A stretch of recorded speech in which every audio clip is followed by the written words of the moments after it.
The smell of burnt rubber and high-octane fuel was my perfume, and the roar of engines my symphony. For me, Aurora. The world narrowed to the track, a ribbon of asphalt demanding absolute focus. At 24, racing wasn't just a career. It was the rhythm of my pulse, the only place I truly felt alive. My team, Apex Velocity, was a second family, but out on the circuit, I was a solitary hunter, forever chasing the perfect lap, the perfect victory. Then there was Mary. From Ignition Racing, 25 and a year my senior, her presence blazed as vividly as her team's fiery red racing suit. Everything about her commanded attention. The confident tilt of her chin, the way she strode through the paddock, a natural magnet for cameras and crowds. I'd first taken real notice 2 seasons ago at the European Grand Prix. She'd cut me off on the hairpin turn, an audacious move bordering on reckless, yet she pulled it off. We finished first and second that day, and a rivalry was born. I remember standing beside my car during a pre-race briefing, the afternoon sun glinting off its polished chassis. Mary was a few feet away, her dark hair pulled back tightly, framing a face of sharp angles and intelligent eyes. Her team's mechanic adjusted her helmet, and she laughed, a low, easy sound rare in our sterile, high-stakes world. I found myself studying her not just as a competitor, but as a puzzle I couldn't solve. There was grace in her stillness, a contained energy, almost tangible. Her gaze swept the track with analytical precision, yet when she spoke to her crew, warmth softened her expression. How could someone so ruthlessly competitive also exude such quiet ease? It was a contradiction I couldn't reconcile. Aurora, eyes on the prize, my crew chief, Ben, murmured, pulling me from my thoughts. He knew my habit of dissecting opponents, but he'd caught me lingering on Mary too long. I nodded, turning to the track schematic, but Mary's profile, illuminated by stadium lights, lingered at the edge of my vision. On the track, all distractions faded. It was just me, the machine, the clock, and Mary. Today's race was a short sprint, a test of raw speed and aggressive maneuvering. I started P2, right behind her. The green flag dropped, and the world dissolved into a blur of speed and noise. I tucked in behind her, feeling her car's turbulence, studying her line, waiting for an opening. She defended her position with casual expertise that infuriated and impressed me equally. Every turn was a chess move, every straight a gamble. My hands gripped the wheel, sweat beading on my palms. Even yards apart, her presence felt like a phantom weight beside me. The competition was a dangerous, exhilarating dance. I pushed harder, the engine screaming in protest. She blocked perfectly, anticipating my every feint. This was the defining moment. I took a deep breath, shifted my weight, and prepared to dive inside the next corner. A risky move that could win me the race or send us both crashing. The thought of winning, of finally leaving her in my rearview mirror, was intoxicating. This wasn't just about points or sponsorships anymore. It was about proving something to myself and to the woman in the red suit who dominated the track so effortlessly. The next Grand Prix felt different. A heavy, oppressive buzz hung in the air. My team pushed me relentlessly, pressure mounting with each practice session. A win here would solidify my standing, maybe even put me in title contention. I had tunnel vision. Nothing existed beyond the finish line. It was exhilarating, yet terrifying in its intensity. That morning, I ran mental simulations, visualizing every turn and contingency. The track was notoriously tricky, with a blind crest leading into a sharp, off-camber right-hander, a corner that demanded respect, where a split-second mistake could be catastrophic. I'd practiced it countless times, overconfident to a fault. When the lights went out, I surged forward, pushing my car to its limit. The first few laps blurred with adrenaline. I held third, just behind Mary. Exhaust fumes choked the air, and my heart hammered against my ribs. Then came the blind crest. I entered too fast, a fraction off my line. A microscopic error, but fatal at these speeds. The car felt light, almost airborne. My instinct screamed, but my hands reacted too slowly. I overcorrected, the rear tires losing grip, sending the car into a violent, uncontrolled spin. Screeching tires, tearing metal, a sickening thud of impact. The force knocked the breath from my lungs, slamming my body against the restraints.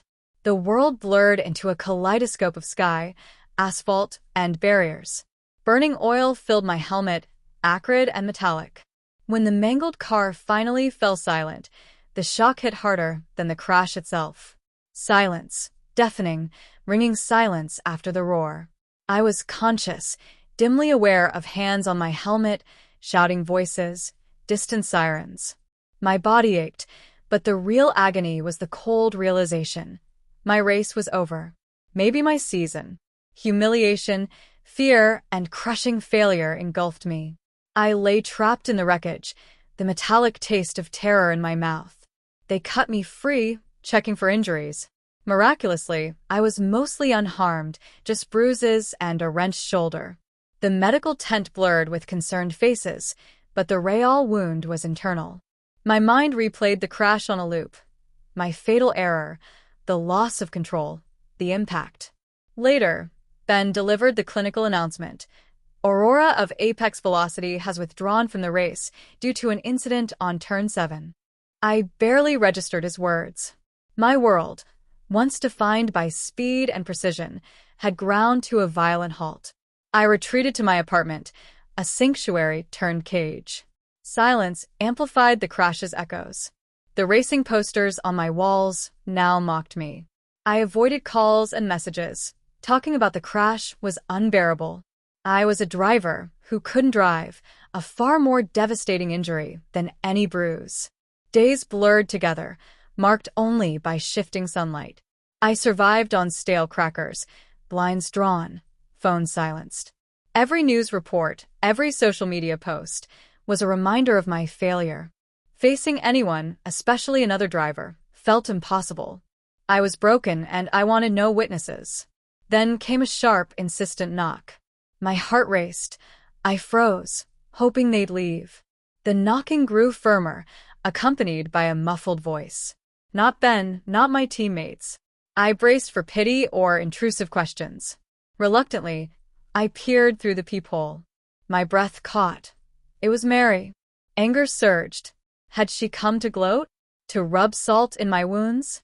The competitive fire, dormant under despair, flared briefly.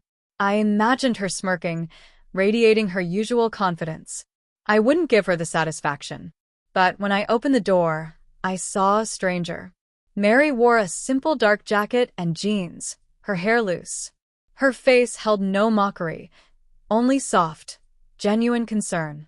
She looked subdued, human. In one hand, she held a reusable grocery bag. "Hey, Aurora," she said, her voice low and hesitant. "Heard you've been laying low. Thought you might want some actual food." I stared, bewildered. My defenses crumbled. I'd prepared for a fight, not kindness. She stood there, no judgment in her steady gaze. I wasn't expecting you," I stammered, my voice hoarse. "Figured," she replied, a faint smile playing on her lips. "Mind if I come in? This bag's getting heavy." I stepped aside, still processing the absurdity. My fiercest rival, here with groceries. She went straight to my neglected kitchen, unpacking fresh fruit, vegetables, and a home-cooked meal that smelled of herbs and comfort. My walls of despair had been breached by an uninvited, perplexing guest.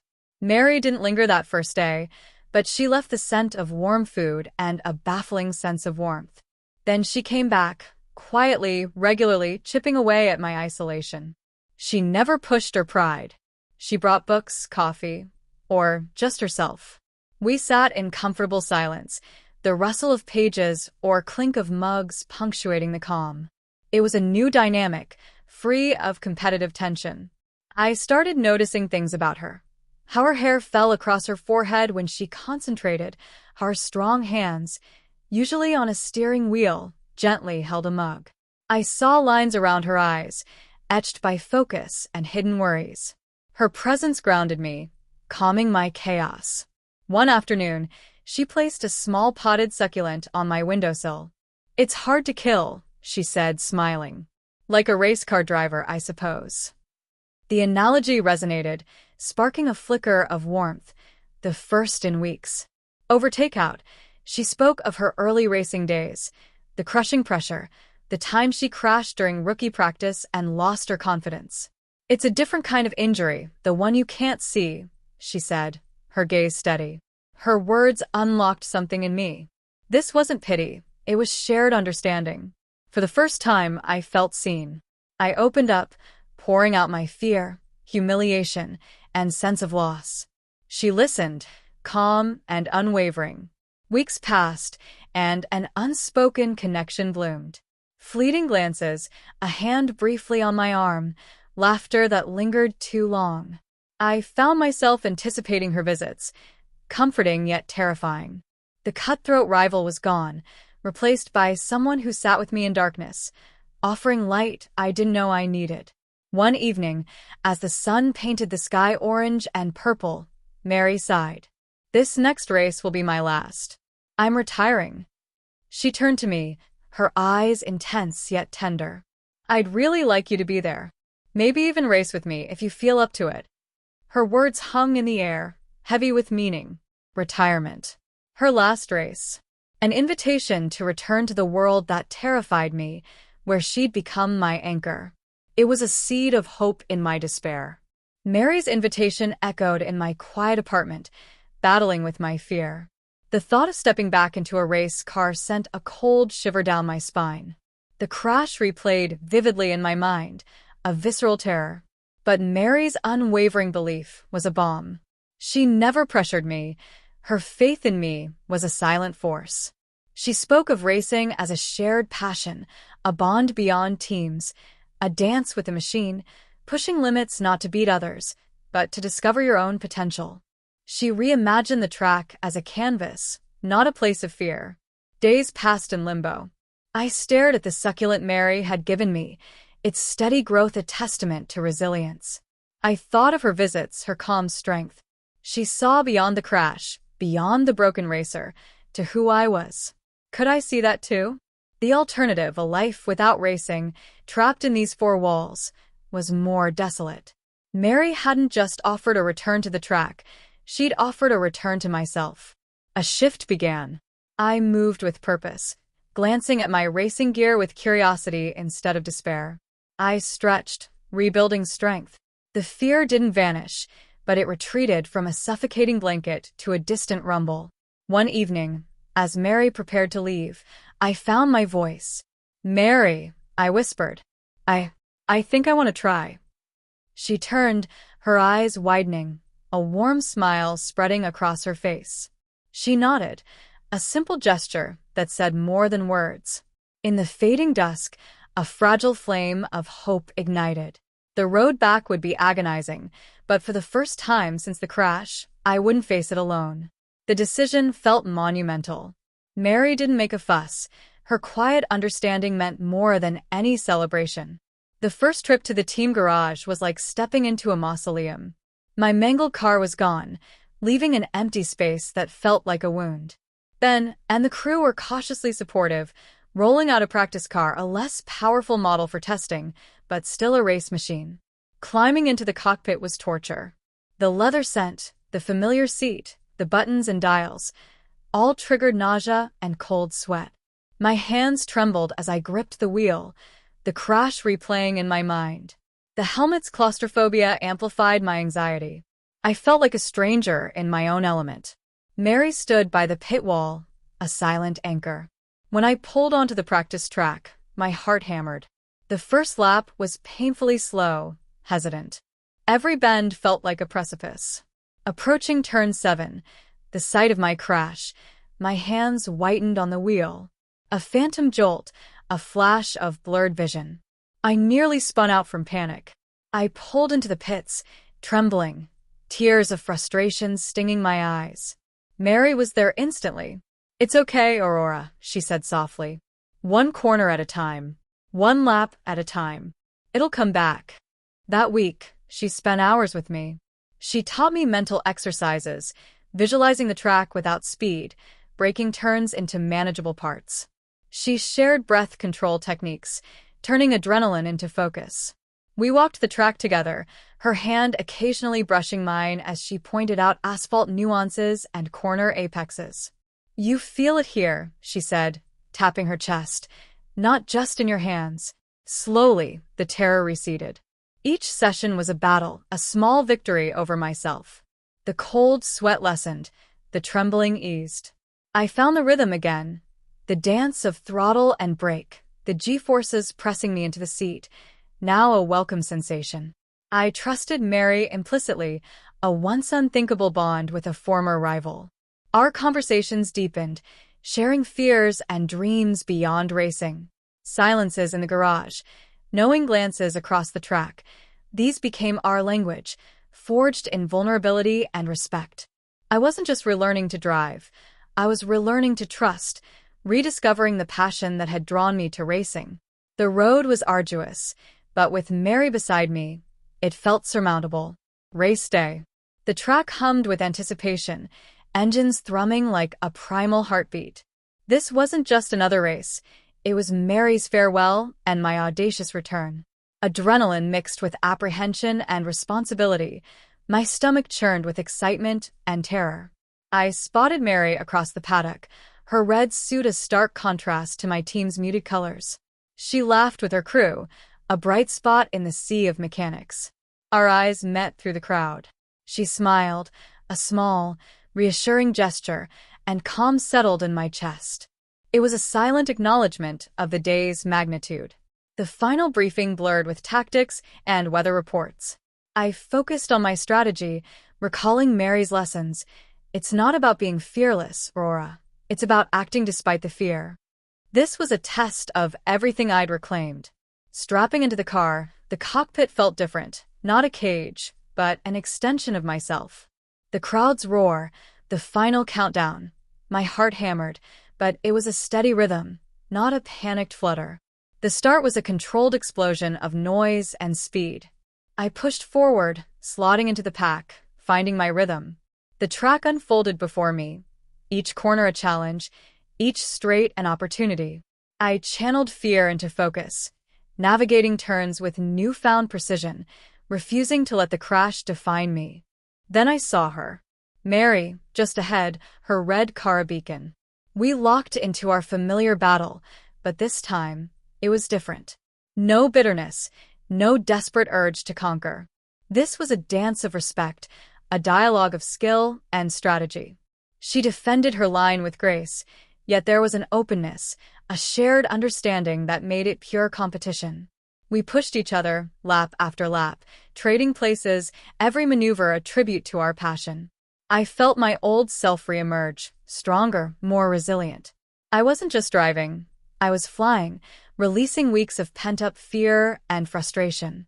On the final lap, I spotted an opening, a sliver of space on the inside of a sharp left-hander. Risky, but I felt conviction. I committed, diving in, my car responding flawlessly. For a heart-stopping moment, we raced side by side, engines screaming, tires protesting. Then I edged ahead, just barely. Crossing the finish line first, the checkered flag waving, was pure triumph. It wasn't just a win over Mary or the other drivers. It was a victory over my inner demons, a reclamation of my spirit. I had come back. Exhilaration mingled with bittersweetness. This was Mary's last race. As my car slowed, the crowd's cheers washed over me. I pulled into the winner's circle, my heart pounding with triumph, relief, and an overwhelming emotion I couldn't name. I switched off the engine, the silence inside the cockpit amplifying the roar outside. I removed my helmet, cool air hitting my sweat-streaked face. My gaze swept the paddock, searching, until I found her. Mary, helmet under her arm, her red suit vibrant against the crowd. Our eyes met, a profound connection amid the chaos.